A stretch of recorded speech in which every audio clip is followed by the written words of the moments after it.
700 ans avant Jésus-Christ, la question a été posée à Bouddha de savoir qu'est-ce que c'est que la vérité.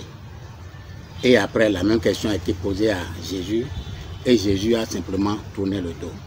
La raison pour laquelle ces personnalités-là n'ont pas daigné, n'ont pas trouvé utile de donner réponse à cette question est que nous sommes dans un univers irréel, dans un univers qui n'est pas vrai, dans un univers, dans d'autres cieux, en Orient, on appelle ça le Maya.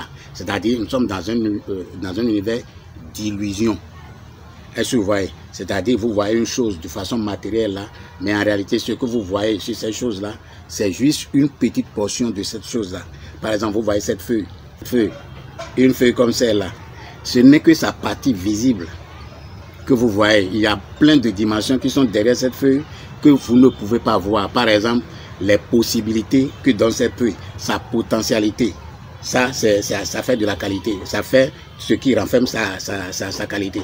Il y a les ressources par lesquelles cette feuille-là est feuille. Donc, si vous comprenez ce que j'explique là, donc, quand tu vois une chose dans ce monde matériel, ce n'est que juste une petite partie. Si vous prenez par exemple l'humain, par exemple, vous voyez le corps de l'humain. Il n'y a que son côté corps physique, le physique là seulement que vous voyez.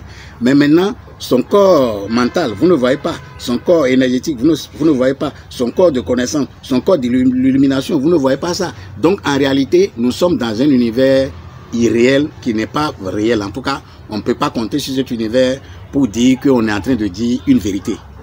Est-ce que vous voyez un peu?